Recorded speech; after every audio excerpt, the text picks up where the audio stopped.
Hello, everyone. Welcome to the French OG podcast. I am here with World Wingman on X. So please introduce yourself. Hey, what's going on, everybody? Appreciate you guys tuning in. It's World Wingman here. You know French OG. He is the OG. But yeah, I've been on X for about a year.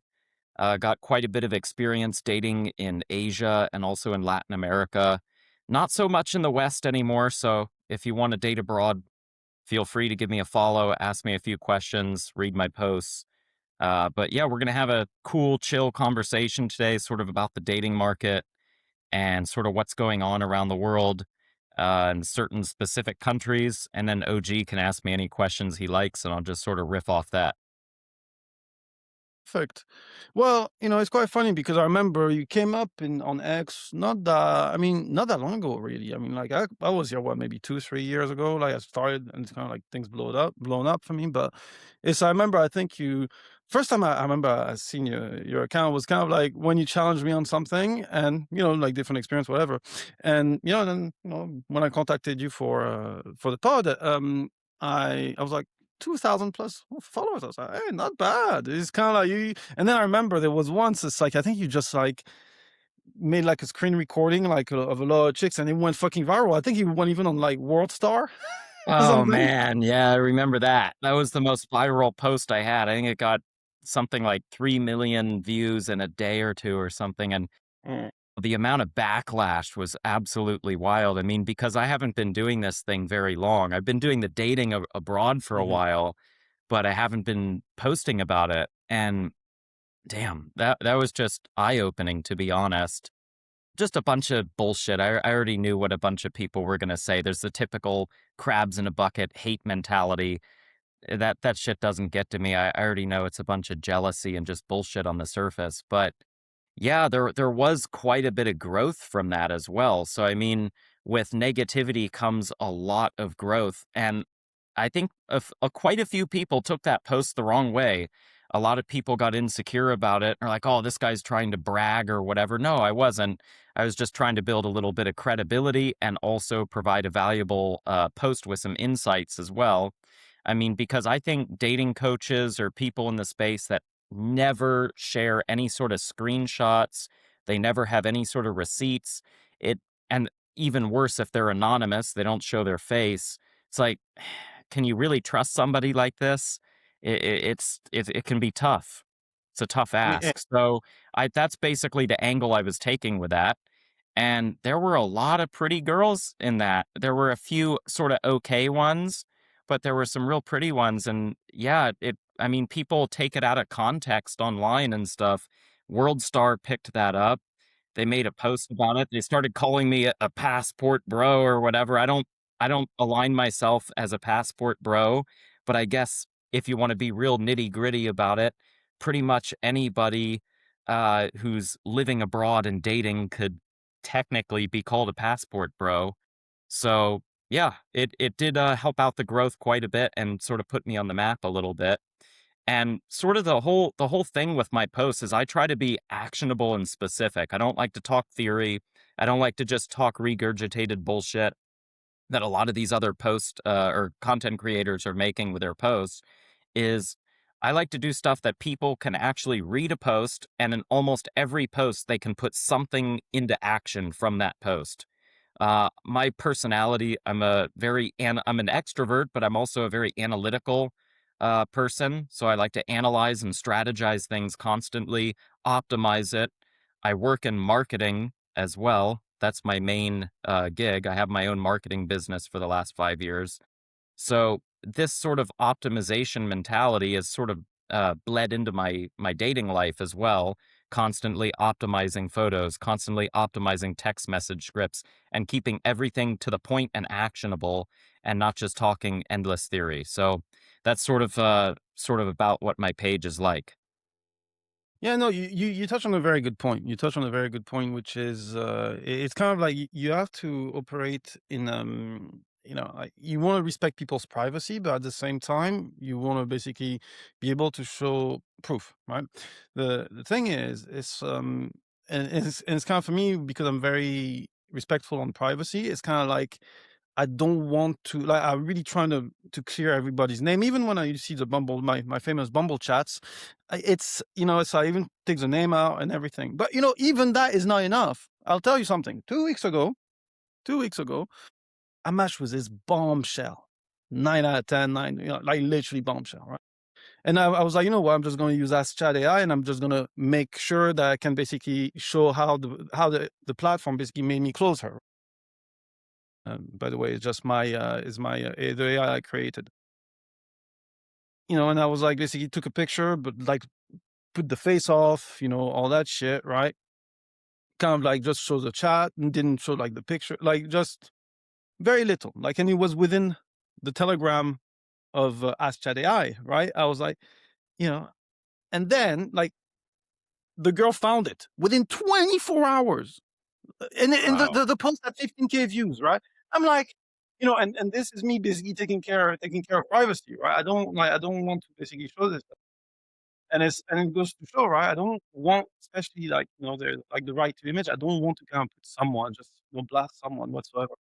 It's kind of like the same thing you were saying, which is the like, it's not a brag, but it's kind of like to show people like, look, this is what's achievable, because especially right now, you have guys that are just so negative about everything, right? Don't get me wrong. I'm not saying that it's no cloud cuckoo out there, but it's like they just don't have that abundance and everything, right?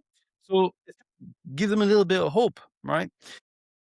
But at the same time, you have to be cognizant of that. And I'm sure you're a better marketer than I am, for sure. I mean, this is your business and shit, right? But the same way as when you have to go on a dating online, if you're doing online, you need to make sure that your profile and picture are just tip top, right? And then, so that it actually helps your top of the funnel marketing shit. The other thing I wanted to ask you on, when you went viral, and by the way, I bet you something. When you were telling me about how you function, I bet you, if you ever done your MBTI, I bet you're an ENTJ, right? I don't know, but I would think so. Yeah, a little more on the talkative, Yeah. extroverted side. Yeah, Yeah, this is but you're also actually a intuitive. quick You're topic gone. I want to mention on this is there's a very popular game theory that they say you should get the girl doing all of the talk or almost all of the talking on the date. Get her doing 80-90% of it. And Maybe not 18, 19. Yeah. Yeah, it's not I good. mean, It's that's not good. fine. I mean, you definitely want to get her opening up on things she's passionate about, things that hit certain emotional triggers, drop a little subtle Mhm. DHV of yourself here and there without trying hard about it or whatever. But, I would say on first dates, a lot of girls are slightly shy. And I've done this so many times on first dates. I've probably been on over 450 first dates or something at this point. And I mean, it's like it's like another day at the office if you think about it. Yeah, yeah. So it's sort of every girl's different, every situation's different, but it's sort of similar in a way of how the structure and everything's going to flow. And I really think that it's fine as a guy if you're doing most of the talking. I would say on my first dates, I probably do 70% of the talking myself, but I mix it in with it also fits my personality. So that's probably part of it right there. But also it's sort of natural to me, as I just said, but also there's some DHVs baked in. And I don't really have a whole date game that I go through or a certain routine. I just sort of wing it on dates with my own vibe. Wingman, eh? Yeah. I guess something like that. But I just pretty much just roll with it, and I like to invite girls to a first date that I genuinely enjoy, something like playing pool or just having a drink at a chill bar, sometimes even direct to the condo. But you really don't have to bind yourself to specific rules in the game. That's basically my point. There's a lot of good principles that you want to follow, but there's certain ones that if your personality sort of negates that a little bit, don't be afraid to deviate and sort of go on your own track a little bit. I've seen a lot of success with doing most of the talking on dates, even though that goes against the grain. I think it matters also was the audience, because like I dealt like I call you can either have like a complete fucking extrovert party girl, or some type of Asian church mouse, right? And the Asian church mouse kind of like they tend to be very very shy, as you said. Like, to be honest, like for me, I don't like to deal with shy girls because they bore the shit out of me, and I like them to Right, right. talk. But the thing is, it's kind of, people say, "Oh, I want a feminine woman and everything," and it's like you have like some fucking pancake that is a mute. You're like, yeah, fuck this shit. But like, I mean, I'm I'm making it a bit extreme, but just to illustrate. But it's like it's not so much about you doing the talking or them doing most of the talking. It's about, okay, what's the hook? Have you hooked them? Have you basically found the thing that just basically make her go like that? And really, it's like you focus if one focusing so much on how much you talk versus what is actually relevant, you don't need to talk that much. And a lot of time it's actually nonverbal. It's like, like you put a silence and then basically they come and talk and then they basically invest themselves in the conversation. Or like sometimes um, you know, you will drop your attention and then they're trying to get your attention back because basically they did something that you didn't like, right? Like Mhm. there are so many different things that are kind of very subtle cues, but that happens when you're really comfortable with yourself that, like you said it, Yeah, not a day at the office type of yeah, stuff, right? So, and as you said, it's never the same shit because even though we know, I mean, even me, right? I love to make generalization and shit. Every girl's the same, but not every girl's the same. It's like some girls, it's like, you'll kind of like get the format like 80% kind of like the same bullshit. But then you have like about 20% what's her blueprint. Depending upon what's her blueprint, you know more or less where you navigate and where you need to go. And when like, the career woman won't be the same as a ball service girl, this type of shit. exactly. Yeah, that's a good point. That was a really good thing you brought up. Every girl's the same, but every girl's different at the same time. That's great. I mean, they all respond to the same general attraction triggers Mhm. and the right vibe in the moment. You don't want to be needy. You want to put principles of good game forward. You want to have a chill personality, know when to escalate at the right times. But also, each girl is a little bit different. They will make exceptions for certain guys and make rules for other types of guys. And there's certain girls that just have totally different upbringings. I mean, Kyle and I have talked about this, that certain girls will be totally different and than others. Some are more emotionally driven, some are more logically driven. For example, I'm here in Manila in the Philippines right now, and there was this girl I went on a date with the other day, and she works in a law firm, and she shows up, she's attractive. I mean, she's probably, I don't know, 6.5 or whatever. We had a nice time. We had some flirtation, a decent conversation, but the underlying chemistry wasn't really there mutually, and I just did not like this girl's personality. She was way too masculine, she was way too opinionated. She claimed she self-proclaimed, "Oh, I have OCD," and all these little things, and she was very woke. I could just pick up on it. This is not your typical Filipina, by the way, for a girl to be this assertive. But then again, go figure, chicks who work in law are usually like that. So obviously, I just didn't want a girl like that. So I ended the date after 30 minutes respectfully, just said, I don't really feel a vibe with you. So let's call it a night. She understood. Um, but, and that's another big thing in the game right there that a lot of guys don't pick up on. You don't have to close every girl that you go out with. It's not about getting every single girl. You also have to have your own standards, your own preferences, find out what type of girl or what archetype that you like, and basically go after that and market yourself the right way for that.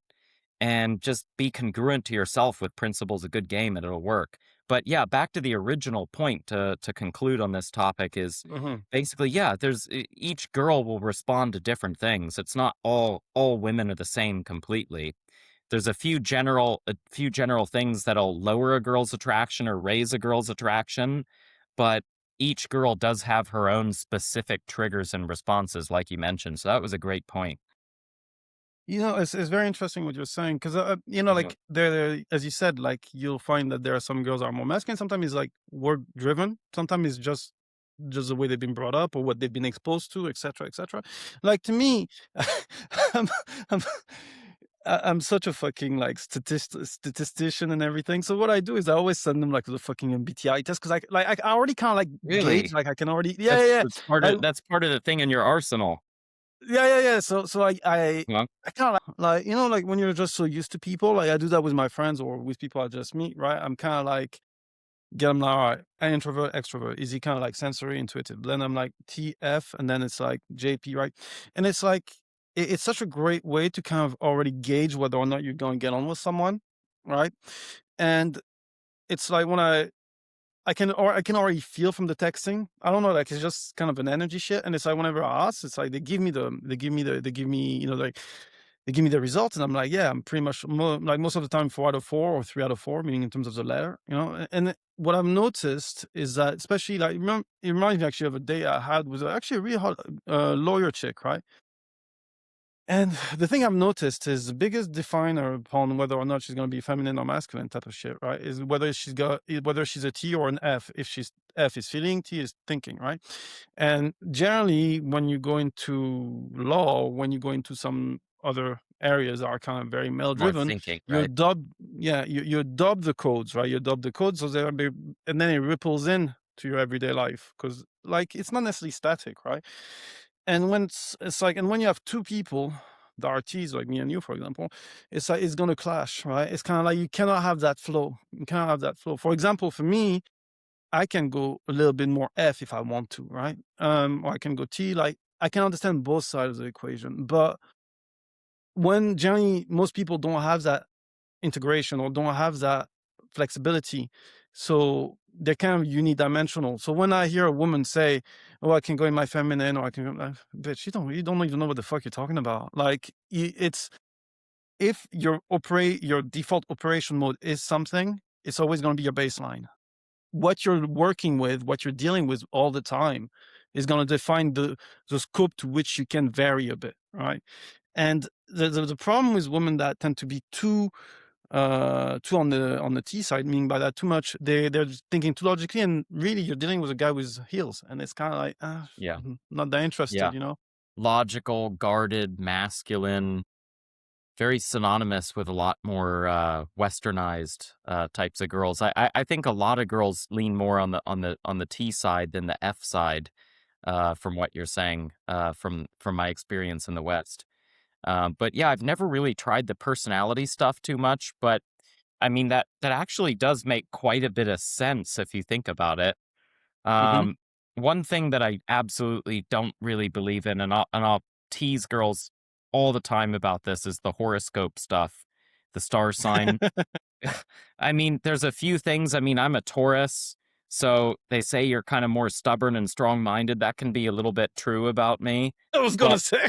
but but other than that, man, I don't believe in all these types of things, but I have to say the personality type stuff, that's kinda interesting. I actually might look into this, I was after this podcast and sort of s almost screen a girl and be like, "Alright, I'm curious what your personality type is," you know? I wanna see if you can guess mine first, and then after she guesses it, then say, "Okay, I'm not even gonna try to guess yours, just fill this out real quick and let's see." no, no. It's like, the way I do is Would kind of almost be like, funny to try that just as an experiment once or twice. yeah, no, or it's funny. I actually had a date not that long ago, and like I just didn't want to see her again. Like she was into me, I just didn't want to see her again. And I didn't get the test, and I was like, shit. Mhm.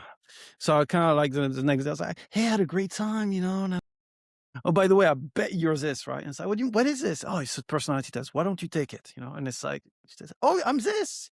Oh, yeah, just thank you.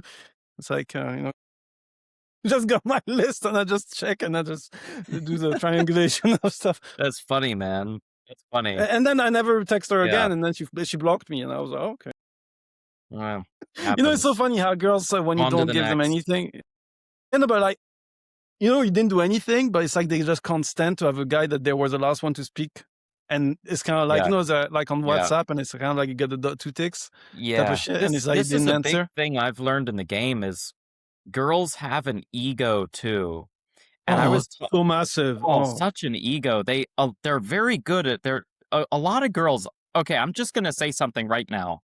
hmm, Girls are actually more Machiavellian and more socially intelligent on average than guys are.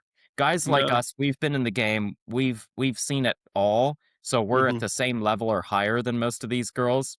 But girls, compared to the average guy who's just new at the game or doesn't have a ton of experience yet, they're running circles socially around a guy. They'll be able to outframe. They can sense these little subtle power frames and sense the slightest bit of neediness, a couple words in your message. They can sense the energy behind it differently, and they're really good at reading things like that. So you have to be on point as a guy. Um, and well, I mean, we can probably get into some more of the text message stuff later in the podcast or Uh-huh. whatever. But yeah, I mean, those are one of the things that actually fascinates me about the game is I always see myself as a student of the game. I don't think I know Mhm. everything. I got quite a bit of experience, but it's not something where I know it all. You're always learning and optimizing, and I think that's the right mindset. There's always little things you can pick up on. Yeah, I mean, look, it's interesting because like the way I look at like, before I was like, I don't know why I cannot explain why sometimes like your texting gives away so much of where you stand, Mhm.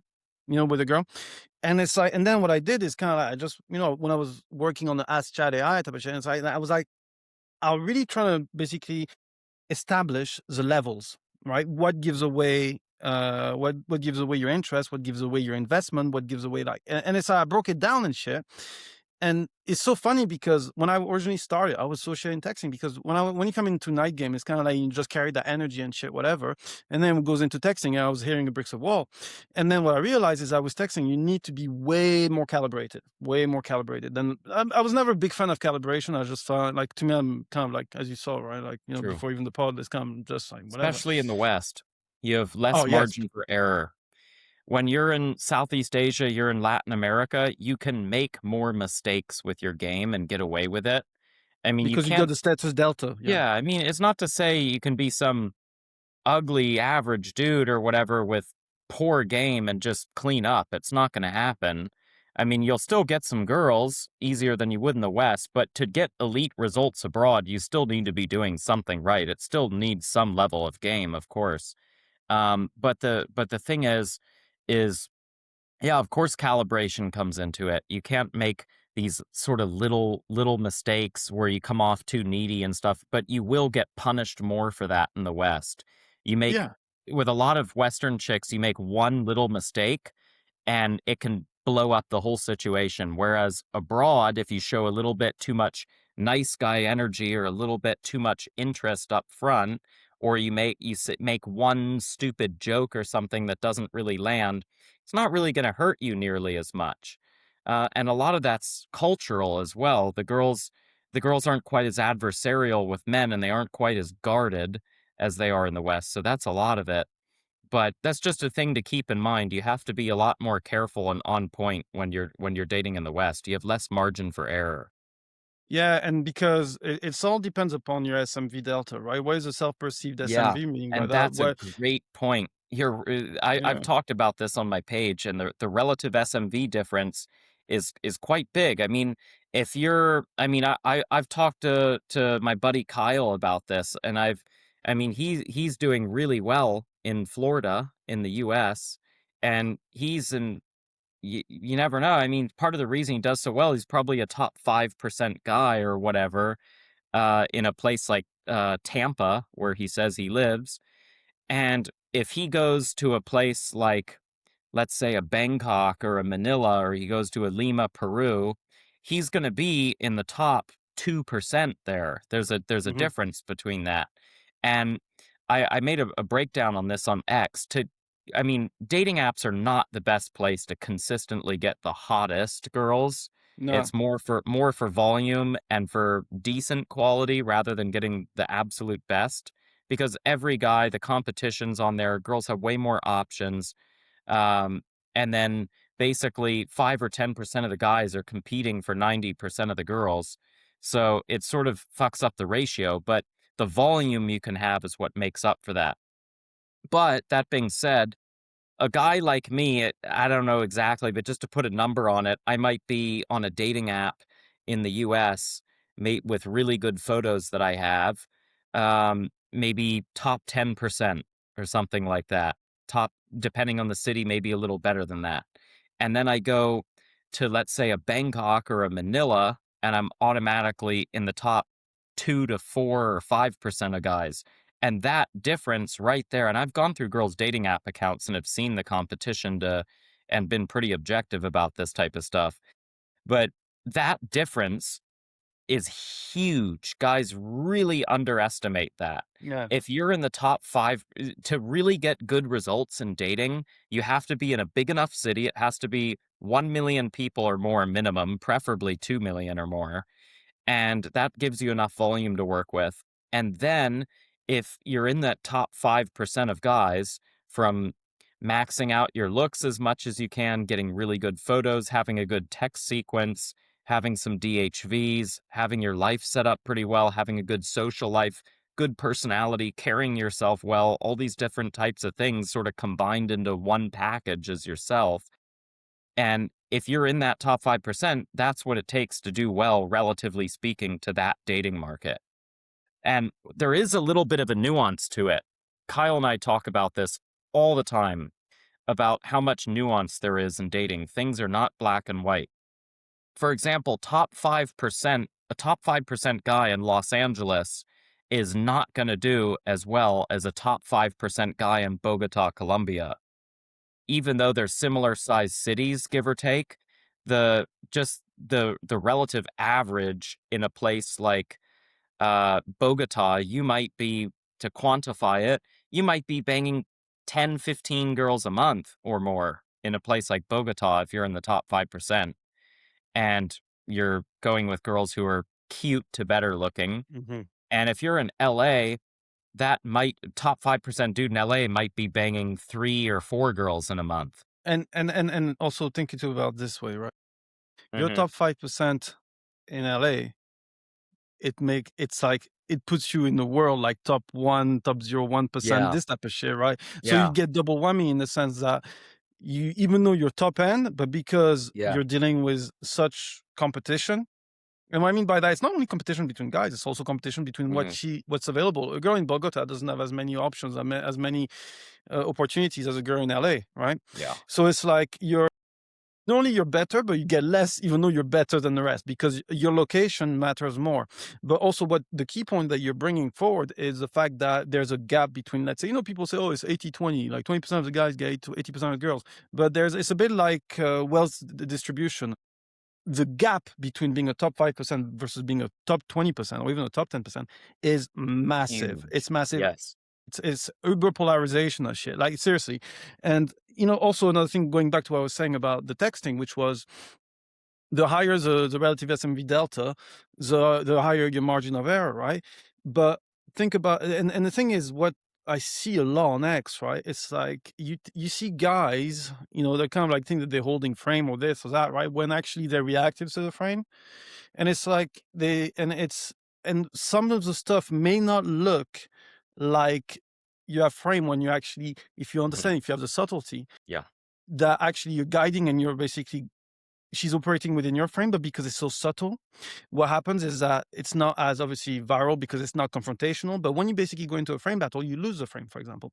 But and those guys don't understand that. And also one key thing I've noticed as well, and when it comes to the type of girls you do when you go into texting, it's like, for example, I'm going to use the framework that I created. There's 5 level of interactional frame, because I divide frame into 2 categories: frame, which is in general who you are, what you want, what you'll tolerate, what you're aiming for, and then interactional frame, which is more what is the frame of the conversation, is who is in whose frame in that specific conversation, right? So in that second category, right, the interactional frame, it's like you have the first level, which is you have no frame. You have the second level where you reactive frame. So technically you play within what she's giving you, but you're still operating under the parameters that she put. Then you Yes. have active frame, which is You leading the which situation more you and sort of leading, exactly, controlling how it goes, the outcome. Yeah. exactly, exactly, Mhm. right? That's a Then you great have point, by the way. yeah, yeah. Then you have natural frame, which is basically you're being unconsciously doing what you're doing on the third frame, but you literally do whatever you want with the situation. And then you have frame as an identity, which is, it doesn't really matter. It's not even a game anymore. You really are above it all. All right. And depending upon the type of girl, for example, I mean, I can go level 5, level 4, level 3, level 2, level 1. I really like if you see the different fucking chats that I have on Bumble, it's very varied, very different. Like sometimes it's very confrontational, something. And depending upon where a girl sits in the SMV scale, right? If you go, let's say, if you're too subtle, they'll completely miss the boat. They won't. They're not operating at that level because when you see like hot girls and shit, you'll have to operate at level 4, level 5. You can get away with level 3. But if you operate with a mid-level, like you can basically get away with 2 or 3, level 2 or 3. But the more in demand she is, the more it requires a softening in the delivery while still basically holding the direction and steering the conversation where you want. So you don't use level 4, level 5 with a dumbass Yeah. party girl. Do you Yeah. you level you can play along with level 2 or level 3, and it's like for that level of calibration is kind of like what is needed because sometimes guys don't understand why they only stick with this girl, why they only stick with Yeah. that girl. But for me, for example, like I've dated fucking C levels, I've dated millionaires, but I've also dated, your average fucking dumbass broad. So it's like, Mhm. and it's and those are kind of like socio-demographic codes, like people that are blue blood, people that are, and you can only know that if you've been on the every side. Yeah, that's a really good framework right there. Just like the percentages of the SMV breakdown, and it sort of goes back to the point with the hotter girls. You have to be more careful. You have less margin for error. What I've noticed, what works, to be honest, when I have gotten the 7.5s and above, how it works is it's first of all, you have to bring more SMV to the table to begin with. You have to be Entry point. Yeah, you have to have the raw material. You have to have the right foundation to work with to begin. And then also with your text game might only be 10-20% of it in my opinion. Most of it is the girl's interest level is mostly decided on a dating app within the first 2 to 3 seconds, Yeah. subconsciously or consciously seeing your photos. And with an approach, pretty much the same thing within the first 5 to 10 seconds, what your energy is, how you present yourself, the sort of, I wouldn't say pheromones or anything like that, but just sort of the vibe immediately But it's together. kind of like it's not as looks dependent. It's not as looks Exactly. dependent. Yeah, with day That's what game, I'm it's saying. a lot more personality, vibe, and context-based approach dependent. But that said, I've noticed what works best with the hotter girls is once you have that foot in the door, not trying too hard, not trying the fancy game and the fancy lines, literally your game being a little bit more basic while still having a couple good principles. Okay, I'm not going to be too long with my message. I'm not going to ask her a million zillion questions. I'm going to try to meet her relatively quickly. I'm going to be, but also, I'm not going to be super impressed with her. That's one of the Yeah. biggest things with hot girls. Very, You very. can, yeah, go ahead. Sorry, just want to say, being impressed with a girl is a demonstration of low value because if you're impressed with a girl, that means that basically you're not used to that girl. If you're not used to that girl, that means Yeah, that you're operating at lower level. Therefore, she understands yeah. indirectly through sub communication that you're punching and she's doing you a favor. Very I important. will I mostly agree with that, but I will say there's a Yeah. point where if you say you say a compliment to a girl on a dating app, usually I don't like to overly compliment girls. Yeah. But if you do it from the inside of you, the genuine right frame, and I've said to girls on dating apps, literally, it's not a fancy opener at all. I've literally said to girls that I genuinely mean it. I'm not performing, I'm not bullshitting. I actually thought the girl has a really nice smile. And I'll literally say something as simple as love your smile. And But hold on, hold on. This is Mhm. very important. What you see, I'm just gonna say, it's very important. Frame behind If you it. it's like don't compliment so much upon her looks or whatever. Compliment upon what something peculiar about her. It's like people just Mhm. compliment very basic. So it's oh yeah, I've heard that 100,000 You look great. times, right? Yeah. It's like no, no. You want to like the more peculiar. Same thing when you want to neg.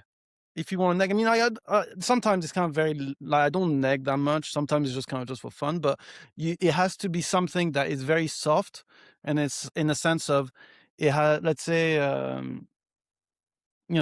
like that color about you, although with the skin. But anyway, and then you move on, type of stuff. For Yeah. example, it's kind of like, but Yeah. because they're so, especially if you deal with models, right? They're so self conscious upon their looks and everything, and they'd be like, Little maybe that one details. little thing, Yeah. boom. hits, but you must do it in a Yeah. such like, brushing off shoulder way, and then boom, Mhm. you've got that. Yeah. Very unique hairstyle. It caught my attention or something like that. If she might be a little Yeah. self-conscious about a particular Yeah, yeah, hairstyle. yeah, yeah.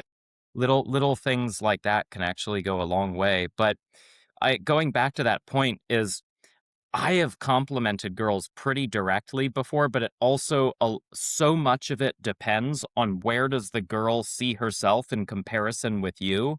If she sees herself and I'm a hot chick, I see myself as an 8 or a 9 and I see this guy even if it's not objective, it's just her subjective analysis in the moment and she says I see this guy as a bit beneath me, it's not going to land well. And generally speaking, with the hotter girls, they're not going to be bringing medium high and high interest from the jump. Yeah, So you have to be a little more conscious of not complimenting and not validating the hotter girls too much, but just be a little bit more detached and a little bit more basic, if I will say that, yeah. with your game. And that's what I've noticed works best with the hottest chicks. Don't Assume. treat them that much differently Yeah. than a regular chick, but just be a little bit less impressed by them.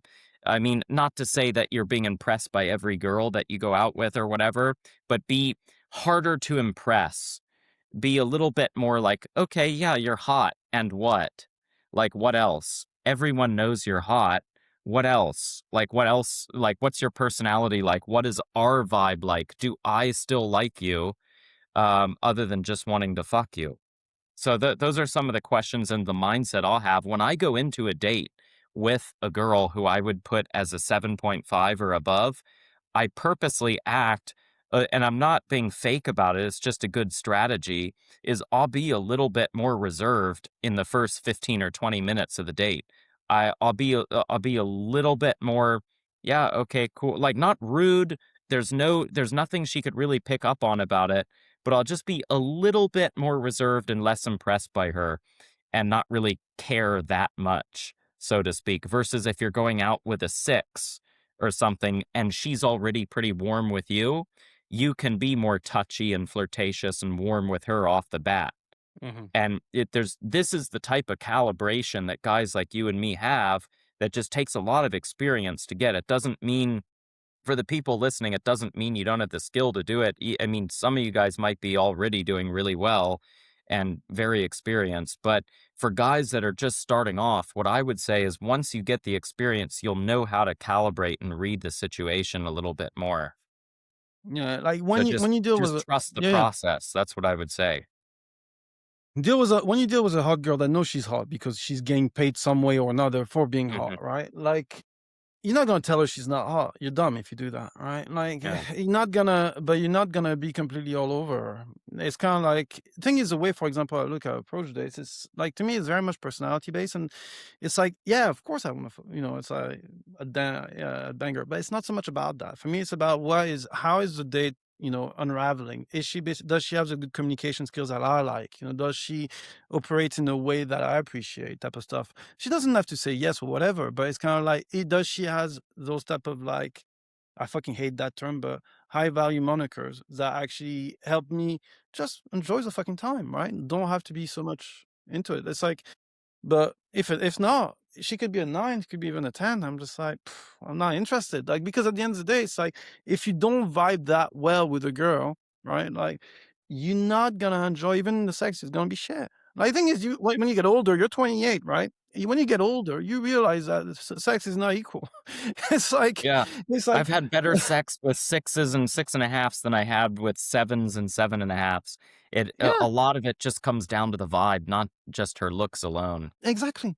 And it's like Mhm. some girls I'll be like, yeah, fuck this shit. I ain't doing shit in bed, right? And then some girls I'd be like, it inspires me to get me my fingers out of my ass and Yeah. and then pull a performance. But no, Yeah. but really, and it's Yeah. when you appreciate that, you're Yeah. like, do I really want to make an effort to fuck you? I'm just like, nah, Yeah, you I'm really not. if there's not that much of a vibe, it feels like forcing it. This is another thing I've learned in the game is you have to, as a guy, a really big level up is not just trying to fuck every girl that you go on a date with. I mean, you don't need to take it to the opposite extreme and be completely overly picky about it. But if you truly ask yourself the genuine question outside of just being horny and wanting to get laid. Do I actually somewhat like this girl? Is she somewhat cool? Do I somewhat vibe with her? If not, then end the date politely end the date after 30, 40 minutes, whatever it is, call it a night. Um, and move on. That's what I do because I've realized that in a lot of those cases, the girl feels the same way, and you're just beating your head against the wall proverbially, and you even if you get the lay, it's not going to be the best sex. And if you in another case, then she's gonna reject it and subconsciously pick up that you're going through the motions with it because there's just no vibe to begin with. So there has to be basically it doesn't have to be explosive, but there has to be some level of chemistry, and you have to be somewhat into the chick. That's what I would say. But And also, yeah, go yeah. on. Yeah, No, go yeah, on. that's Go pretty on. much all I had to say about it. It also depends upon the level of who you're dealing with when it comes to a chick, right? Like some chicks, they are very like, and I'll use the example of like party girls or whatnot, or very highly socially attuned woman, right? It requires such a high level for you to hook them because they generally know how to basically run a date. They know how to basically get people really into them. But so most of the times they lead and it's like, and then at the end they basically are like, "Pff, what am I getting out of it?" The guy's really enjoying himself, but like she didn't really get anything out of it. Yeah. And it's like the requirements depend. It's not necessarily looks based so much so than it is personality based in the sense of, for me, for example, it takes me a lot to want to go see a girl after a first date for a second date. Like most of the time I'm not interested. Doesn't even mean that it has to be sex or no sex. Doesn't really care. Like it's like, have you managed to emotionally, be relevant Mhm. enough? Yeah. And the same You thing have for higher those standards girls. because, yeah, you've gone out with quite a few. And I think of that as well. And a good thing that I gotta say about this is being a little bit more selective about wanting to close with that girl on the first date and ending dates early if you and I'm not saying I do this in the majority of cases, I don't, but it does happen from time to time where I just don't want to continue the date with a girl and don't even go out with girls who don't match a certain looks threshold for you and a certain personality threshold, a certain vibe threshold. Don't even try to fuck her. And then the thing is, you'll get better sex when you're having sex, and you'll have more repeats, and the girls you'll naturally vibe with better, and it'll just flow better. The second, third date, your retention rate will go up, just all of it. So that's a good point. Just being more selective on the front end as a man as well. I mean, But that's yeah, real power, to be honest. like, thing is, to be honest, Yeah, I'm not even looking from a perspective of power or, like, I'm just looking from a perspective of, like, I'm just fucking chill. I just wanna have a good time with people. And I mean good time doesn't mean yeah, sex. yeah, exactly. Me too. Just Yeah. it's like, my time is valuable, so if you can basically manage to put yourself make Hmm. yourself relevant enough so that I can wanna see you again, great. If not, Yeah, no hard feelings. yeah, We tried, it didn't work out. yeah, And and it's not even like a cope. It's like, "Oh, you can't close this, you can't close that." I'm like, "Who the fucking care?" I was like, I've got, like, I'm past the age of trying to prove anything to myself, I'm just like, I just want basically dealing with good people and people that give me value, and hopefully I give them value as well, mhm, and then, happy days. yeah. I pretty much agree with that. It's basically just going for people that you genuinely connect with as well. It's as simple as that. That's the name of the game. But So, yeah, so actually, I've got a question. So obviously, one of the let's say the unique selling point you've got compared to some other guests that I have had here is the fact that you travel a lot. So you're originally from California, if I'm not mistaken, right? mhm, And you've traveled to Latin America, you've traveled to Southeast Asia, or maybe East Asia, I don't know. But point being is, you have experienced very much abroad, and maybe the audience want to actually know what is different, what you've noticed, what if you can list all the countries you've been, if you could make some type of ranking, yeah. something like that. So that's a great question. So I haven't been to that many countries as a lot of people would think. I think I've been to like 9 countries or whatever. So I started traveling in 2020 during the very beginning of COVID. Actually, my first country I went to was Mexico, and I lived in Mexico for 3 months, and then I went to Colombia for 3 months. I went to the Dominican Republic for a month after that. Then I went to Lima, Peru. Had an amazing time in Peru with the girls there. This was 2021. Spent 3 or 4 months single there, and then I eventually got a girlfriend there, a really beautiful Venezuelan girlfriend, actually. And then we dated for almost a year and then broke up. And then I went back to Peru again and Colombia again briefly. So I've spent quite a bit. In grand total, I've spent a year and a half living in Lima, Peru, and I've spent about 5 or 6 months total in Colombia.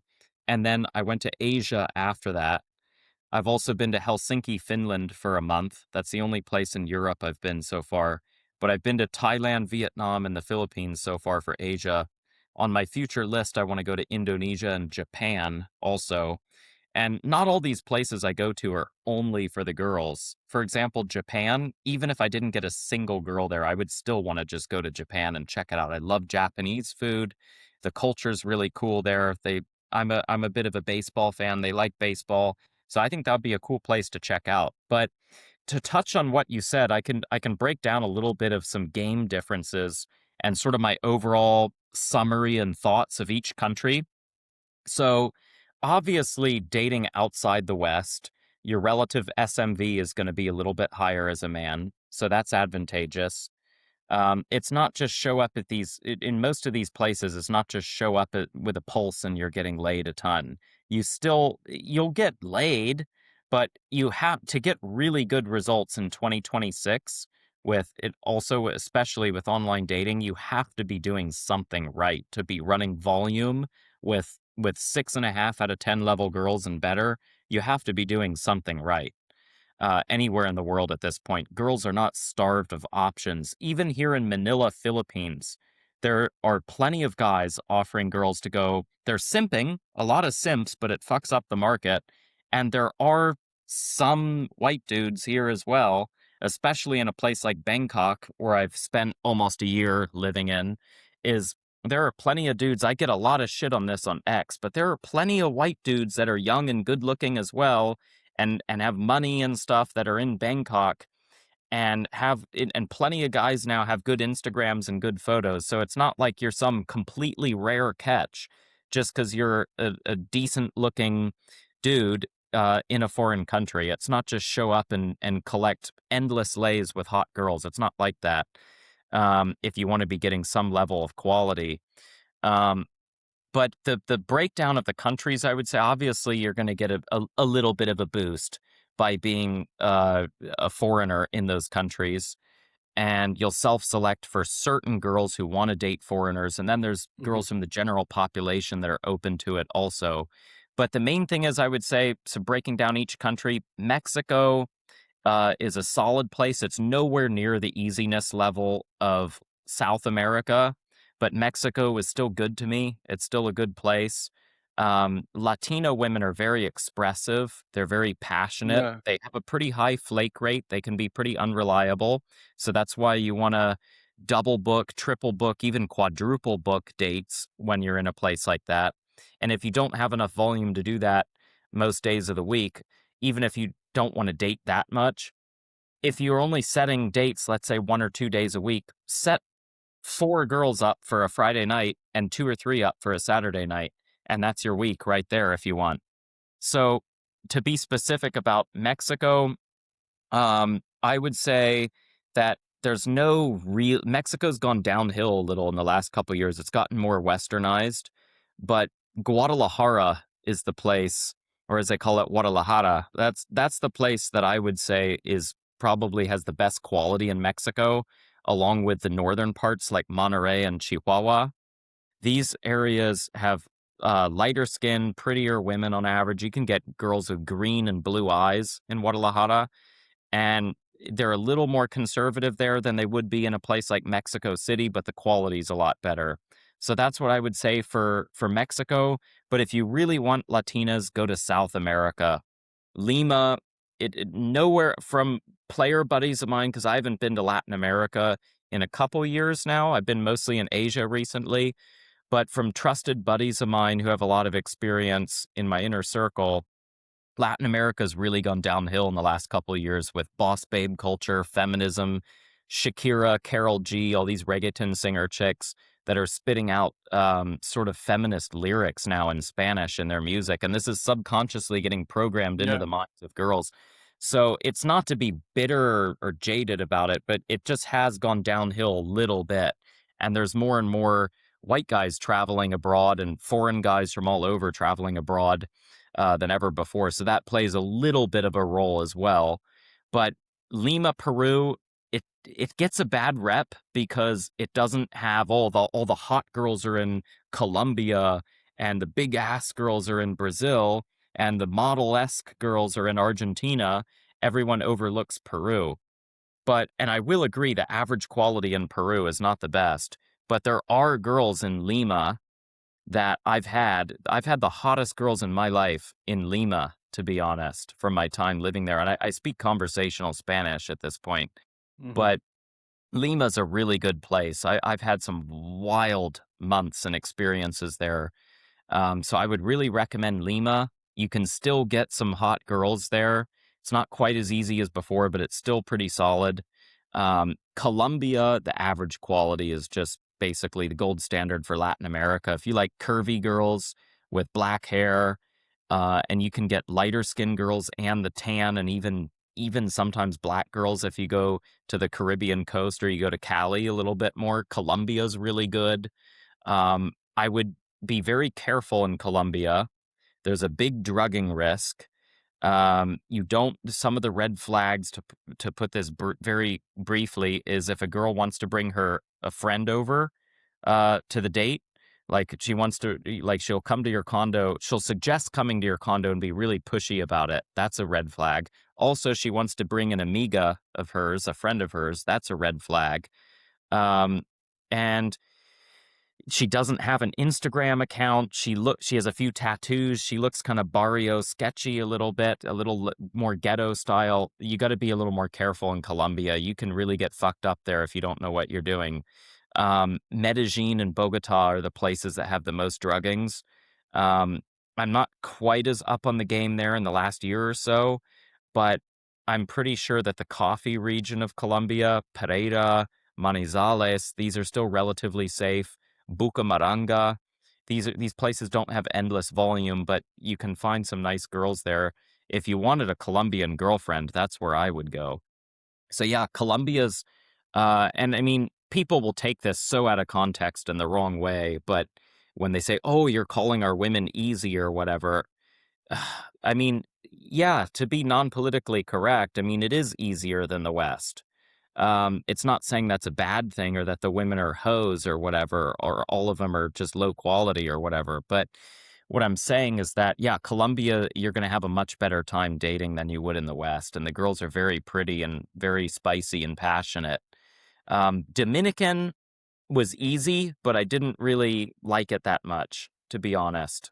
The quality wasn't quite up to my standard, even though they do have some girls with incredible curves there that you can get sometimes. And then Southeast Asia, moving over towards there, Thailand. Thailand is the gold standard of Southeast Asia. It's just an incredible country. It's got great food, world class. You can get really good international food, the infrastructure, the condo quality, the prices, the social life. You can meet a lot of buddies. For example, for me, I like to go out and play pool there quite a bit. The dating scene it's not like top level, but it's still very good. It's not quite as good as it was in 2024 and before for me. Mhm. I was also living there during the tourist low season at the time. And there's a lot more tourists during the December, January, February high season. So Mhm. that's most of it is what I would say. But I was just in Bangkok a few weeks ago for a few months, Mhm. and Bangkok is still very good. Still had a great time there dating, but you do need to be bringing some level of game in Bangkok. Um, but yeah, the girls you'll get there will be a little bit on the older side. The average population age of the country is like 38 or 39. Then Philippines, I call Filipinas like Latina light. They have the same Mhm. expressiveness and passion, in spiciness that Latinas do. They're they're flakier than Thai girls and Vietnamese girls, for example, or Japanese girls or whatever. They're not quite as punctual, but they can be really sweet. They speak English, and culturally with Westerners, it's usually a really good match if you're open to something more serious as well, just because of religious and socio-cultural values blending together. But Philippines is one of the best countries in the world for dating as a guy. And the competition here is not as high as it is in Thailand, that's for sure. It's a little bit less touristed. And then it's nowhere near the level of competition as the West, of course. But I will say, if you want to be getting sevens and above online in any country, with any sort of remote skill, not just a one-off lucky one, you need to be bringing some sort of SMV to the table. You can't just be a mediocre dude and just show up and get endless sevens and eights and think that's going to happen. It's not. Even here in Manila, the hotter girls usually want to go to a rooftop bar to get drinks. There are guys that are simping, and that fucks up the market. Um, and that's why, in a way, you almost have to go get a rooftop drink. It's almost like an expectation now. So that's as far as I'll personally go with it. I'll get a drink or two only at a rooftop with a hot chick. Um, but that's as far as I'll go with it. I've talked about this on my ex. I don't do dinner dates. I don't do any of that stuff. We got to have sex first. We got to see if there's chemistry, and there's got to be some level of investment from the girl before I start to invest too much into her. You just don't want to get girls that are just kind of using you for the free dinners, and are just in it more for the venue than you as a person. Yeah. But yeah, I got off on a tangent there a little bit. Manila is Ah, an incredible place for dating. Cebu is also a little bit of a smaller city, but Cebu is really good too. Vietnam, I haven't been to Saigon yet. I'm probably going to go there for the first time this year, but I did go to Da Nang before. Da Nang's smaller. The English levels are pretty low there. I did not notice that much interest from the girls. I did some day game there. They didn't dislike you, but there was no real interest in foreigners, to be honest. I did have a few dates, and I did have sort of a mini girlfriend in a way while I was there, but for a few weeks. But overall, I wouldn't really recommend Vietnam if you're looking for volume. If you're looking for more of a prettier, probably the prettiest girls objectively in Southeast Asia and Vietnam. And if you just want quality and maybe even to have a girlfriend, the girls are a little more conservative there. They'll usually take two, sometimes even three dates to crack. I mean, you'll still get some easy ones, but usually it'll take a little longer and you do more of a coffee date the first time and then the second time you try to close. But Vietnam's what I would recommend for guys that are open to something a little more serious. Could also yeah. find a nice girlfriend in the Philippines too. Could happen in Thailand also. I mean, all these countries are fine. I mean, any country you can find a nice girl, but I'm just saying the ones that have the best chance. So that's been my experience. I mean, Philippines, the people, most of the people here are really cool and friendly. I mean, I was with my main girl and we went to 7-Eleven and got a couple beers the other day, and there were these random guys in there. I held the door open for them just to be chill, whatever, wasn't thinking about it. And then these guys just randomly pay for our drinks. So, and there's people in the street that'll say hello and just like genuine energy. They're not angling. There are people who try to hustle and angle or get a little beg on the street and stuff. But there's a lot of really nice people in the Philippines, is what I'm saying, without an agenda. But the infrastructure, the food, the quality of life, it's okay. It's not bad. It's definitely okay, but it's nowhere near the level of Bangkok. So if you're a guy and, for example, you want a place that's good, solid to good for dating, maybe not elite, unless you're sort of in the low season. I have to get a little more data on that.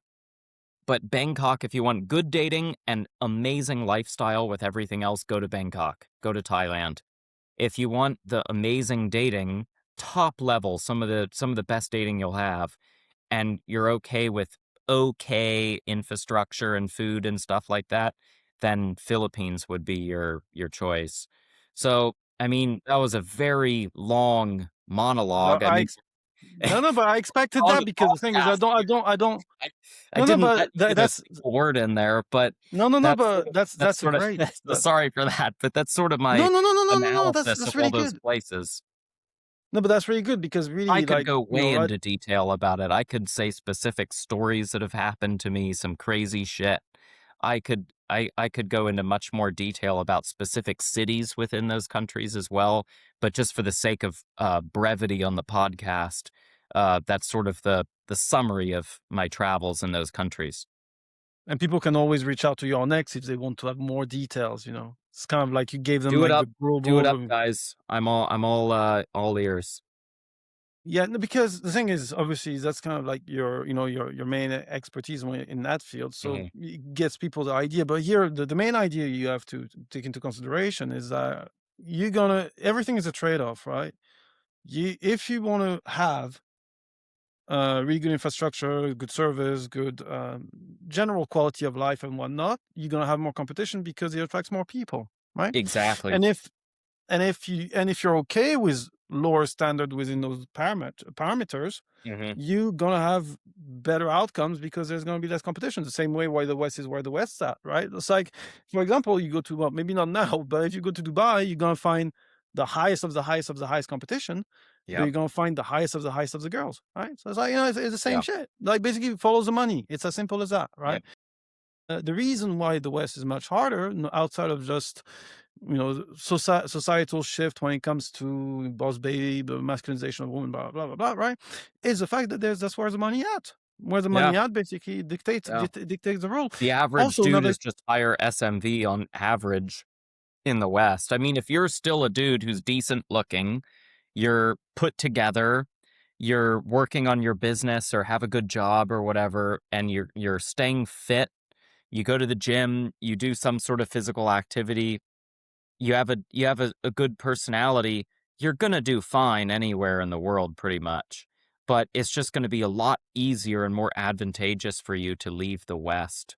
But if dating is very important, that's what I would recommend getting remote and getting abroad, and you can live a really nice life as well. But if dating is only like, I don't want to leave my family, I have a really good career here, then optimize yourself within that place in the West and maybe move to a better city within your country. That's what I would say. yeah, and sorry, and also think about this as well, which is I think you touched upon it. I'm just trying to get back to my thought, my train of thought, right? Was um yeah.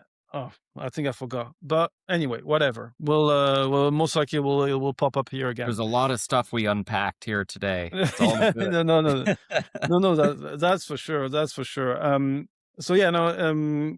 So we discussed about like the landscape, of Latin America, of Southeast Asia, right? Mhm. What are you hearing from the people that maybe in the state that you're still friend with in comparison to that? In the US? Yeah. Yeah, so the girls, I mean, I've talked Kyle's probably one of my on X as well. Kyle Master, Mhm. he's probably one of my closest contacts in the game in the US.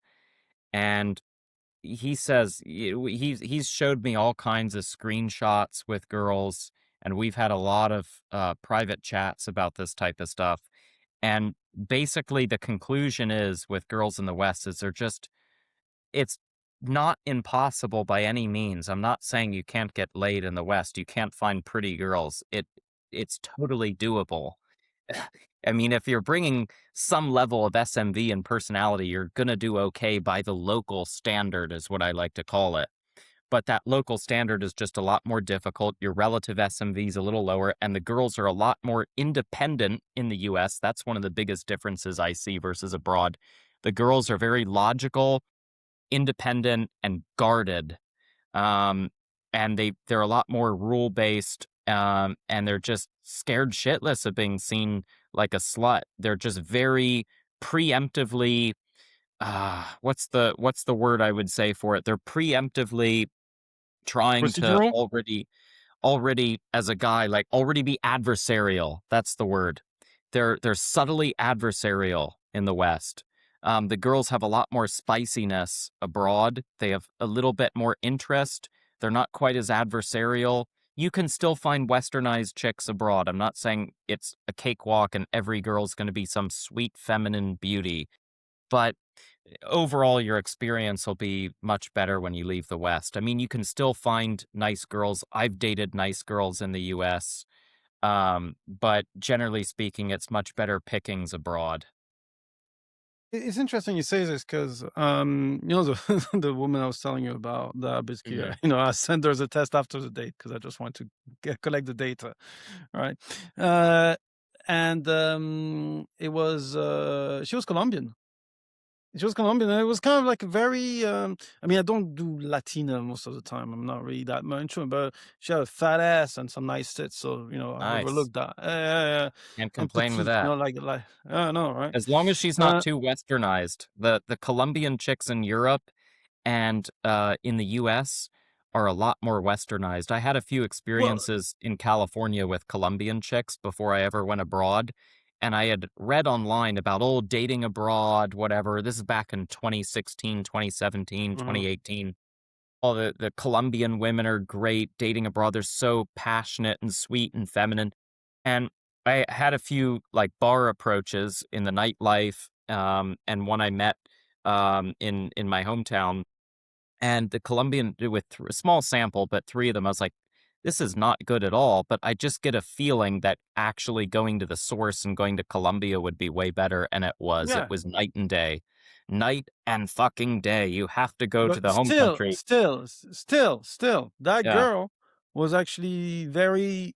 I mean, compared to the usual, Some can you be know, still good though. no, but Yeah. I mean, look, I've not gone to the source, right? But just in Yeah. comparison, because I'm just a West guy, I'm a Western guy. I'm just like it's always going to be the Mhm. West for me. I know. So it's like I was like, wow, that's a bit of a difference, right? But still, there was some level of guardedness, and it's kind of like that's the thing. It's Yeah. like also another thing I've noticed is I've noticed that the same way as the red pill basically changed kind of a bit the landscape in terms of dating for guys, there's also the same thing with women, with all those dating, like dating Yeah. with It's a intention, great dating point. with it's like, and becomes and all of what used to be organic, all of what used to be nice, all it's like it has become so process driven. It's almost like they have a flow chart when it comes to dating, and I'm just like, hey, bitch, like chill, It's like, no, it's Yeah. like, Yeah. Yeah. you're like, what am I dealing with? They have their I'm not, I own don't want to fucking, spreadsheets over here, man.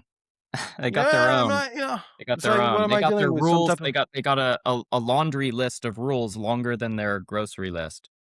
yeah, well, basically, I don't deal with that shit. So the thing is, the point I hear being you. is, it's like, and then it's those same rules are what fucks them up, right? I mean, doesn't really, it depends upon who you find. It's like I know this chick, 34-year-old, like a friend of mine. She she used to basically date, toxic guys after toxic guys, and then she eventually ended up with a nice non-Western guy that was very beta, and she was, so far as I could see, very happy with him, and it's like, and they're gonna get married, and you're like, okay, well, Yeah. good luck. But again, all those rules is about and you mentioned that earlier at the beginning of the podcast, is which is gonna break the rules for, and which is gonna make Yeah. who will have to abide by those rules to have And something happening with you. not to cut you off, but a really big No, no, point it's I fine, want to it's fine, bring it's up fine. Come about on. that is that with girls, there are girls that will make rules for you. And then the very next day or week, you could get a hotter girl who you have a better chemistry with, and she likes you more and allows that chemistry to flow more, and she'll break her rule for you. In my life, I've seen everything pretty much with the girls I've gone out with. I've had sixes make rules for me, and then the very next day I've had a 7 or 7.5 break her rules for me. So you don't want to the point of this is you don't want to beat yourself up over it. If a couple girls make a rule for you, it doesn't mean that you're a beta or whatever. Just because one girl does not totally have genuine desire or burning desire for you does not mean another girl that's equally or better than her will not. So don't I mean, take it too personally, just take the aggregate of a bunch of data over time. That's what I would say, and you don't wanna overthink and overanalyze all of this stuff. I know I come off like a pretty analytical guy, but when I go on dates, I'm just winging it. I'm in the total flow, just extroverted personality, and it just flows, and then sometimes it doesn't. And just enjoy the dating game is meant to enjoy. It's not meant to basically just treat like a video game or discard girls or anything like that. You still want to have an enjoyable experience on a human level with people as well. And just do what you enjoy and find the people who match with you. I mean, it's not rocket science. I mean, that's basically what it's all about. yeah, at the end of the day, Yeah. you don't date for. I mean, like, do you date for your Yeah. ego or do you date for your outcomes? Yeah. Yeah. And the other thing, which is and well, perfect. That's actually exact. That what you're saying is very important, right? It's you have SMV and self-perceived SMV. And what do I mean by that? So the SMV is kind of like what would you say is on an objective value where she stands. It's like, all right, she's a 6, she's a 7, right? But the 6 may see yourself as a 9, right? Yeah. And you may see yourself, maybe a 6, but you may see yourself as an 8 or maybe as a 4 or Yeah. something like that. So that Uh-huh. self-perception also defines the dynamics within the dates, right? So it's like you're not Mm. only responsible for your SMV, you're also not responsible for how she perceives herself to be, right? So Yeah. this will establish a dynamic at the very beginning. But using what you're saying, right? I was just basically chit-chatting with this woman, like she was like a 7.5 and all this shit and all that. And like kind of like she went a bit quiet on me like for a day or two, and I was like, "Ugh, whatever." Then yesterday, I see a notification. I'm like, "Oh, she didn't talk to me for like a month on the app." I was like, "Oh, all right." I was like, "Oh yeah, that's that girl." I was like, "Oh yeah, she fucking fit." And she was like, "You free tonight? Free tonight?" I'm like, "Yeah, yeah." Boom.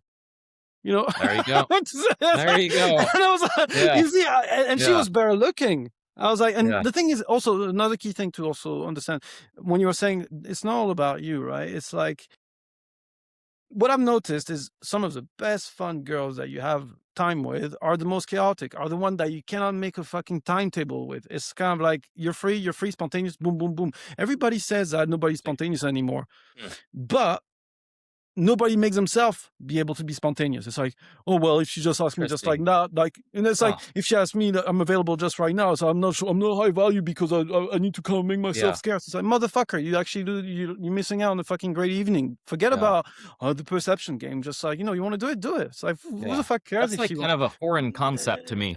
I'm usually I pretty know. structured with girls. Like if they won't set a date or whatever, I move on very quickly. If they circle back like the girl did with you, okay, fine, you can give it another shot. But I usually like to have a pretty like I'll literally have in my phone notes for the week the name, the time, and the place of the girl I'm meeting and where it is, and confirm each morning or whatever. And that helps me stay organized and not forget which girls I have dates set up with. But yeah, I guess some of the spontaneous ones, like last minute, a girl on Tinder you match with, you're a couple messages in, she's like, "Hey, what are you doing right now? I'm free." And you're like, "Well, yeah, I'm not really doing anything tonight. I just got home, so yeah, sure, let's go But out but real quick." And then it can be super fun and spontaneous. But usually I'm actually pretty structured with my system. Like I'll have the date set up 2, 3 days in advance and then confirm it. Then we go out, and then usually it works out pretty well. night game guy, and it's kind of like the best nights are the one that you don't fucking plan. By the way, you're planning shit and all that. I bet you that you're a J because of it. I am so bad at organizing shit. Like I'm very much like all over the fucking place. But it's like those are the women because it's the main thing when women like when women give themselves the best in bed, right? Is because they mentally they let go, right? But when you have a woman that is kind of like so structured, so rule based and everything, they are so self conscious of every fucking detail that Yeah, they cannot everything's actually like a properly. procedure. I can get Exactly. that So too. Yeah. yeah, so you see, when you have a woman that basically doesn't have any procedures, that's why they're the fucking craziest in bed. That's what makes the best encounters. So when you have guys that are like, deal with one of them and be like, oh my god, it's fucking amazing, like wow, so I want to see her again. I want to see her again. I was like, no, like relax. It's kind of like she'll come and she'll come back, right? point being is, don't try to change something that actually you like about her, but you don't know that it's actually part of her that what you like. Meaning by that, the reason why she has great sex, she gives great sex is because she is spontaneous. The fact that she's spontaneous means that she cannot be reliable. Meaning by that, she most likely are gonna have a higher flake rate. It's not about you, it's about her. That's the thing I wanted to say. It's like if you understand a little bit, if you've exposed yourself to a woman, yes, of course, you as a person will come into play in the equation. It's like obviously the SMV side and everything, but depends upon our timing. Timing matters so much. It's like, say, for example, she come out of a long, of a toxic relationship or whatever. To say she depending on the background, she's kind of like way more, as you were saying, shy. All this, it's not all about you, right? Because it's like now dating becomes some type of an ego game where people are looking to extract things from others when they actually, you know, are not actually enjoying the whole thing. And that's kind of like, it's a win-lose situation. You want to find ideally win-win setups. But if you're going to deal with a woman that is in a win-lose situation, it's like, it's not going to be good. Yeah, that's a great point you bring up is ego. You don't want to carry an ego in the game. You don't want to get nasty with girls. You don't want to argue with them, call them out. You don't want to also go on the flip side of that and start simping or pursuing them way too much. I would say there's a big difference between. I will say there's a fine line between ego and self-respect. Here's a perfect example here in Manila from the other night. So I have a date set with this girl. She's gorgeous. She's an 8 out of 10, about as hot as it gets here in the Philippines. Um, Maybe a 7.5, but she was really pretty chick. We have a date set. She's putting effort into the convo. I confirmed the date in the morning. She's good for it. It's a 6 p.m. date. I said, "Okay, cool. Let me know when you're getting ready." So I like to do that because I don't really start getting ready until the girl's getting ready. I've learned that from the Latin America flaky school of hard knocks. But but especially here in the Philippines where the girls are a bit flakier. But anyway, um, she sort of falls off the planet, and then at what I will do is I'll give them one ping. I'll say like, "Let me know when you're getting ready." The girl will usually text me when she's getting ready or whatever, but or on the way at least. But it's 6:05 or 6:10 or something, and I haven't heard from her yet. And she said, "Okay, I'll let you know when I'm getting ready," and she never did. So it's like, okay, I'll let you 6:05, know is 6:10. We're supposed to meet 5-10 minutes ago. Now, this is not like France or Germany or US or even to an extent Thailand where people are more punctual. Latin American Philippines is a little different. So I texted her at 6:05 and I just said, "Ready?" Arc. And I had two other dates set up that night, so I ended up going on another date and had a great time, and just nexted her after a little bit. By, like, 6:20, 6:30, she didn't text me back, so I just met another girl instead. And then she texts me at 6:45, 7 o'clock or something, and she's like, "Oh, hey, I'm with my friend right now. We're gonna catch her boyfriend cheating on her. Really sorry, like, can we meet, at 8 o'clock or 9 o'clock or whatever?" And I just replied to her and said, "Oh, you were super late, so I made other plans, like, take care," or whatever. And or you could just ignore it. Either one works. But anyways, some guys would go back on that still or still try to meet her, but for me, this is where it comes down, not an ego thing, but a self-respect thing. I personally have a thing where if a girl flakes on our first date, unless it's a very rare reason, like let's say she actually proactively said, "Hey, I just had XYZ issue. My brother got in a motorbike accident or whatever it is," and sends a photo of it or some shit, and I'll take the benefit of the doubt that she's being honest. Okay, cool. Yeah, in a rare case, I might let that slide. But usually, if a girl flakes before our first meeting, I'm out. Like I'm done. Once no, no, we've been like in once we've been intimate, I'll give her one shot. like one flake. The funny thing is they usually don't flake once you've been intimate. That rarely happens. No, but But it's yeah, interesting you that's sort of say my this. take. It's like for me, flakes, as you said, 90%, 95% is just kind of like. But say, for example, you've talked with her for a while, like you know that there's like real thing, and if she flakes, it's kind of like there's kind of like a valid reason. You know, like you're like, okay, fine, fair enough. You know, like or you know, as you said, like very specific type of shit, right? Or sometimes, say for example, you kind of it was so last minute, and then it's kind of like it's a bit too late and whatnot. So it's kind of like, yeah, we're gonna move. You know, we're gonna move that to the next one, right? But um but in general, like yeah, like when you have like a repetitive friend with benefit and everything, like she'll flake, you really won't care. But funny enough, I had a day not too long ago where I came 1 hour late. Mhm. Again, I Yeah, told you my I've been there. my organization skills. And Yeah. this woman was like very fucking tuck, tuck, tuck, tuck. You know, ENTJ woman, kind of like Mhm. boss baby to some extent. She was pissed off. She was Yeah, really she pissed gave you a off. hard time. Girls don't have the same Uh, girl, it's so uh, funny. They can be super late and they don't really care too much and they don't make a big deal out of it. They just sort of expect you to roll with it. But then when you're late on them, quite often they'll get a little pissy. And I've even had girls call me out like, "Oh, making a lady wait, huh?" And I'll be like, "Good yeah, no, things come to those who wait, so be patient." yeah, you use the same fucking lines.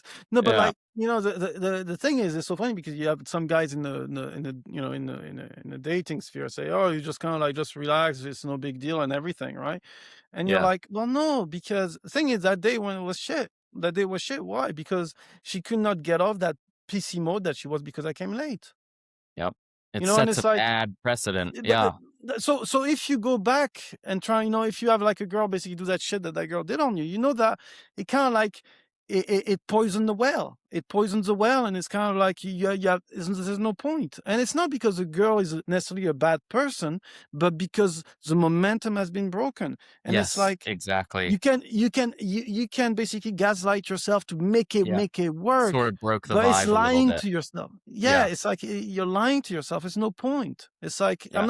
I'm not in the business of having a high close rate. I'm not in the business to basically do a lot of volume. I'm in the business of having a good time that where it flows naturally. And it's like if you Mhm. find that someone creates hurdles a lot beforehand, it's not necessarily because she's hard to get.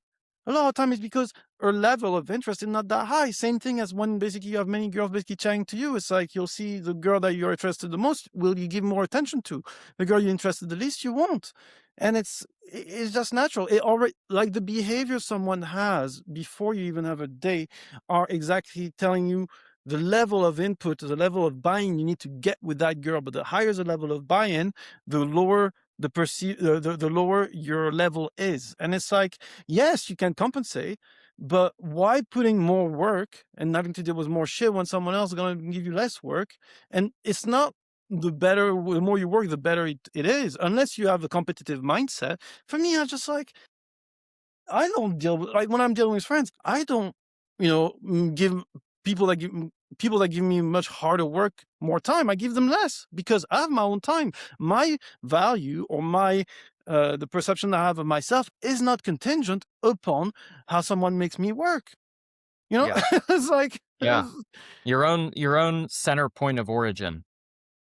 Just it's do what's in your best interest. Treat people well in the process, but do what's in your best interest and what you enjoy and get the connections that you want efficiently, quickly, without wasting time and screening certain people out.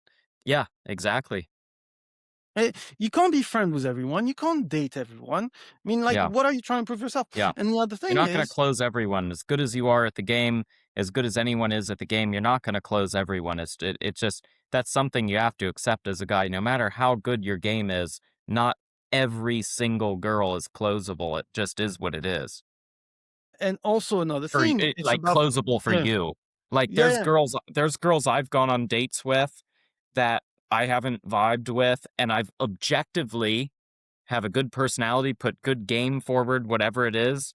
And the chemistry wasn't there. She wasn't that open to the chemistry flowing to begin with. And it just, let's say her interest level came in like a 5 out of 10, enough to show up, but not sold on me at all, didn't really like me that much. I maybe raised it to a 6 or something with decent game. and then it doesn't close at the end of the night, or I just end the date because I don't sense the energy. That girl might go out with a different dude. The guy might not even be as good looking or Game as successful as you or whatever, or even he might not even have better game than you, but just something in the energy and her ovulation cycle, whatever it is, it could be a million things. She closed with him and you didn't get it. And then the very next girl you go out with, she made rules for other guys but broke her rule for you and was easy for you. So the it's key about is look in yeah. the long term over it and don't beat yourself up over every little scenario. I mean, see where you went right and went wrong, but objectively, if you put good game forward and you're bringing a decent SMV forward, it's not really your fault. Don't beat yourself up. That's what I would say. Yeah. Well, the key thing you said here is kind of like one girl come meet you with her whole with a stock of experience, information, whatever, and it's like based upon, as you said, timing and everything. She may have been different. She may be even one version with you today, and that you met her 3 months later, she would have been another version. And there are things that you cannot control. It's about dropping the idea of control. Yeah, control what you can do, right? If you can Yes. increase the if you can increase the level of interest from game or whatever, great. But Yeah. it's like, don't try to, because the thing is, what you don't want is, you don't want to start becoming so self-conscious that you fuck up on things you will not fuck up in Yeah. the future, because you're trying to always Yeah. get there. And in You don't want to be a sales, robot. You don't want to overthink. I think this is something, from what I can see from this podcast, you're really good at just naturally being in your own energy and your own vibe. And that's so important. You don't want to be a guy who's overthinking every little step and is constantly micro analyzing and overthinking throughout the date and throughout every move in the interaction. Sure, have a strategy, have an idea that you follow, but do it in a natural way that's also true to yourself and highlights your own best aspects of your personality. That's what I would say. it's y- you know I've had like I've had dates where it's like, as soon as I see her, it's like straight up boom, sexual chemistry, boom, like, like you can't explain it, right? It's great when you have that. And Yeah. some it's kind of like it's a slow burn. Sometimes it is to do with her, sometimes it is to do with me. But Mhm. really, it's like, it's kind of like I was saying, it's like in sales. It's like you can basically tap yourself on the back and be like, "Oh man, I managed to close this girl. She was basically tight as a fucking, as fucking Fort Knox." Yeah. But it's what I've learned in sales is the prospect that give you the most hassle before the sales are gonna give you the more hassle after the sale. Afterwards, yes, they're gonna And be it's like, they're always difficult women remain difficult, as Paul Janka once said. "Oh, really? Did he say that? I didn't even know." Yeah, But so he's also right. think about it, but think about yourself as well, like as a guy. It's like, like, what are you trying to achieve? Really, what are you trying to achieve? A lot of guys would just be like, "I hope she likes me." It's like, no, just if you know what you want to achieve, what you're looking for, and what I mean by, so many guys don't know who they are or what they're looking for, and then they wonder why they don't get the results. Yeah, It's like, yeah, now, even though I don't close anywhere near as much, because it's funny because there's been a shift with me, right? At first, it was like, how can I basically close as many as possible, right? And everything. But what I've noticed, it's kind of like the same girl I was telling you before, is she was doing everything to kind of like lead to the date, make the person really enjoy and everything, right? So then they like her. But at the end of the day, even though the people were bought into her, they were not interested. Like the same thing, because I didn't feel like I was being taught, like I didn't feel like I mattered. It's kind of like I led the whole thing up. I get the bang and all that, but I'm not getting my cup filled. So now it's kind of like I don't need to close. So I don't seek to have my cup filled on the sexual side. I'm looking to have my cup filled on more on the emotional side. And it's yeah, like it makes my life so much easier, because yeah, I'm not looking to only extract from the other person. I'm giving, but I'm not giving as much I was giving before. And it's kind of like invites the person to basically do that. But if they do that, great. That yeah, tells me that they can actually get to see me another mhm, time. yeah, But so the point I'm saying is, I didn't know what I was looking for. I was getting what I was looking for, but it was not to the point where, I was actually very happy overall. So it's like now it's like less of the sexual cut feel, more on the emotional side, and it's kind of like, okay, well then I can see a little bit more. It's a great point. I mean, basically, what a guy could say from the beginning is, what do I want out of the game? What am I looking for? And then obviously, the next question is, how am I going to go about it? So, if it's, oh, well, I want to have some sexual experiences and have fun, but ultimately, I'm kind of looking for a girlfriend now, that's fine. I mean, that's as long as you go about it in a non-needy, non-neat, weak way and you have the right internal energy, wanting to have a relationship or a family or whatever, that's totally fine. I don't shame a guy for that at all. But what I would say is, okay, then piece together the right strategy from there. Find out what type of girl's personality you like. What type of girl do you look, or her looks? What do you like in that? And then sort of go after that basically and focus your energy towards that. And if like you mentioned, if you're not getting the certain energy from a girl, it's just about going out and enjoying yourself as well. It's not only about just sticking your dick in a girl. It's also about having a nice time with her as well and seeing how good the quality of the sex is and how good the interaction is, and just the overall vibe of the situation, continuing to see her as well. And then also finding girls where that's a good match together. Certain girls, you could even get laid with them, but you're not going to have that enjoyable of a time and you might not want to see them that much anymore. So I can tell that you've gone through a good progression in your game where you're past just running as much volume and just closing the date at all costs. And you have some standards, which every guy, once he gets a certain level of experience, needs to get some standards, and then play the game from there, basically. But it's not even like it's funny because it's like I don't even consider that as gross, or whatever. It's just kind of like It's I just a evolve natural as evolution. yeah. Yeah. It's like it's even like I'm not looking for a girlfriend. I'm kind of I just want to like the just the emotional type of dopamine hit. Yeah. I was just like it's kind of like Sure. it is it to me as like yeah it has more.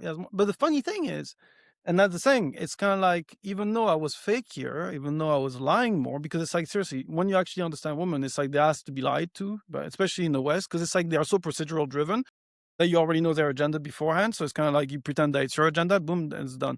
But the point being is, it's like uh, you actually do that more from a moral or ethical perspective, not because it's working as much, quote unquote. But at the end of the day, it's like also one other thing which I want to basically kind of like go against the grain because a lot of times like, yeah, women are a reflection of you and shit. It's like, yeah, fuck this shit. No, It's like, look, no. I was a piece of shit. I was getting whatever the fuck I wanted. Well, maybe not whatever, but like, you get what I'm saying. Like now, Mhm. I'm actually a decent dude. Like in terms of like, well, what I'll do and what I won't do, and I'm way less rewarded, technically, quote unquote. I mean, sometimes it's because of me because I don't want to see them. Sometimes it's because of them because I didn't trigger some of the toxic trait that they needed. Really, it's like forget about getting validation from a woman and from the outcomes you get from a woman. It really doesn't define you as a guy. I'm a much better person now than I was a few years ago. And the results per se are not the same, but it's not because of a skill issue, it's because of a moral and ethic issue. And when you basically use moral and ethics, it has a cost on you because you do moral for you, you're not for the woman. Women don't function by moral, they function by simple Emotion. triggers. Yep. Yeah. So yeah. So that's the thing. Solid stuff. Anything that you'd That's like to discuss? I guess that's pretty much it. If you have another question or two, that you wanna close out with, let me know. But otherwise, I'll probably go grab some dinner or whatever. I actually ended up man, the last 3 days have been so fun with, Mhm. a few different girls, including my main girl here. Mhm. Um And I just wasn't in the mood to go on a date tonight, and we had the podcast. I'm glad I did this. Sometimes you really just need a break. And Yeah. that's what I've actually been really good at these last as I get older and these last few months back in the game, since being in the US for a while and sort of just focusing on business rather than dating. But it really is having some bro time, hanging out with your friends, having some boys' nights, doing your even just being alone and sitting there watching Netflix and getting a pizza delivery by yourself for a night, going for a walk around your neighborhood or whatever. You don't always have to have a girl around you. It and that's something that I've really especially gotten into. And instead of just getting another lay just for the sake of it, and I would still enjoy it. I wasn't just performing or going through the motions. But as I get older, I also value my own time and my time with my friends a lot more than I used to. So I'm actually some guys would be like, "Bro, you canceled 2 dates or whatever." Like, dude, I don't care. I have so many other dates I can go on. I would much rather do a podcast tonight than go on just another date that I can go on tomorrow or 5 days from now or whatever. You know? It's funny because I remember there was like this hot Romanian chick, right? I was supposed to have a date with like a year or two ago, whatever.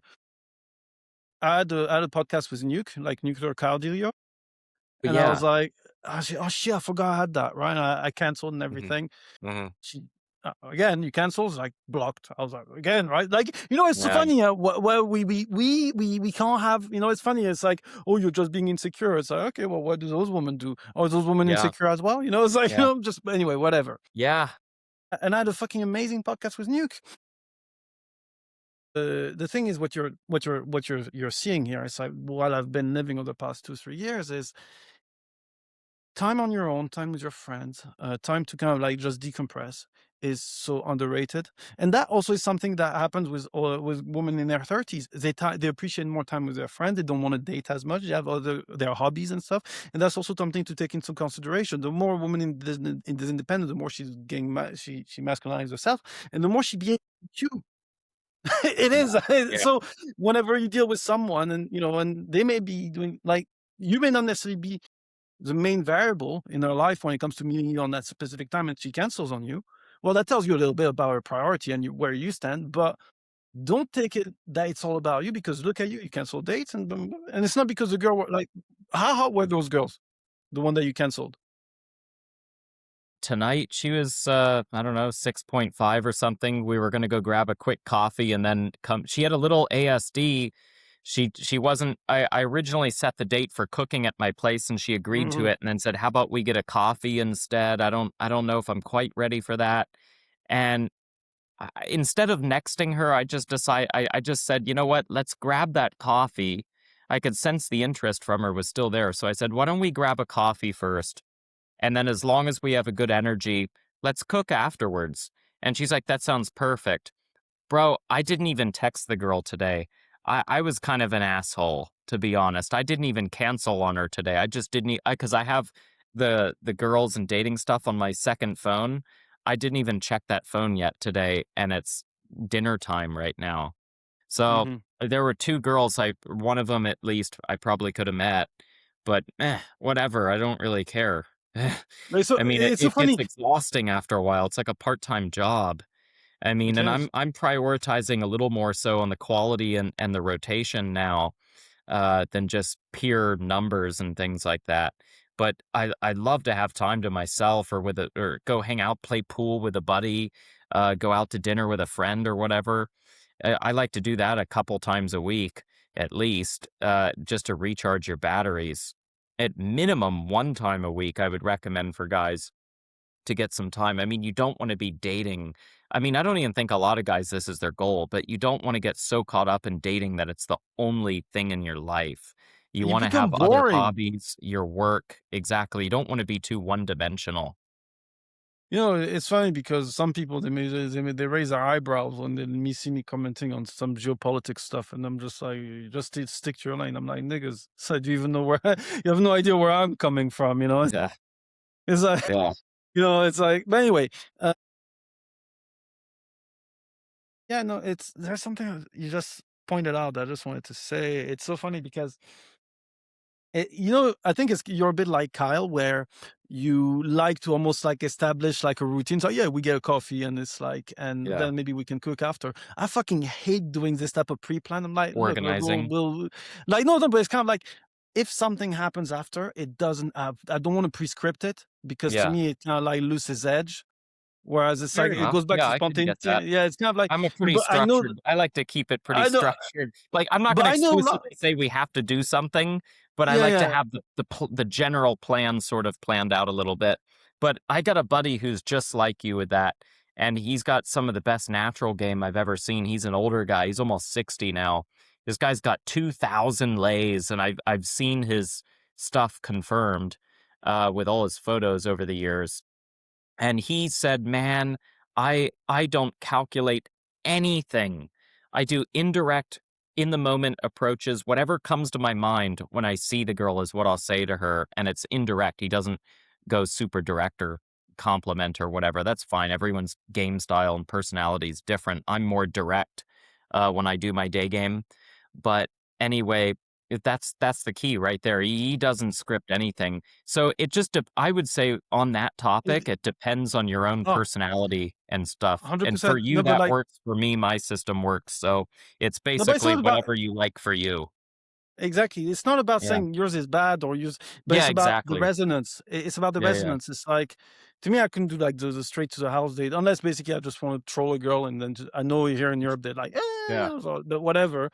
Like I don't like it, right? But it's kind of like you like that structure, and it's like, and when you tend to find it sometimes, I'll give you an example.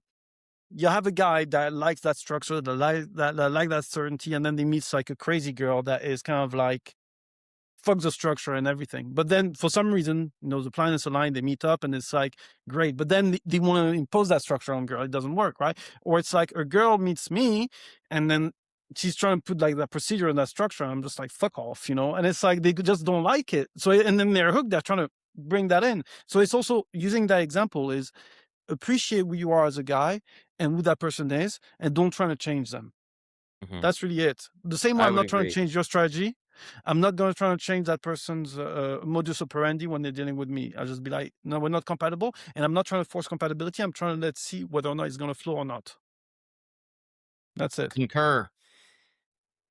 Cheers Anyway, to on that. this, I agree. cheers to that. Yeah, cheers to that. Yeah. Hey, well, on this, guys, thank you for joining the pod. And I'll be coming up with a new pod very soon. And yeah, if you have any links or any type of stuff that you want to promote, feel free to do it now. Yeah, sure, man. I mean, I do have a book. It's called Photo Game.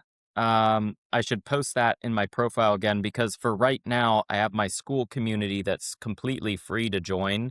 I do have a paid tier. I believe it's 99 a month, and you get access to do dating app profile reviews with me. I'll go through your photos. I'll even edit your photos for you because I know how to do it right, and I'll give you specific feedback about all of that. You can ask me unlimited dating questions. You can ask me, "Oh, I'm going to XYZ country or city. Where should I stay?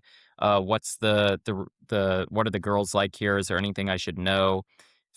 Ask me unlimited questions there. So you can join my school community for free, and if you want to get that unlimited access, then that's the paid tier.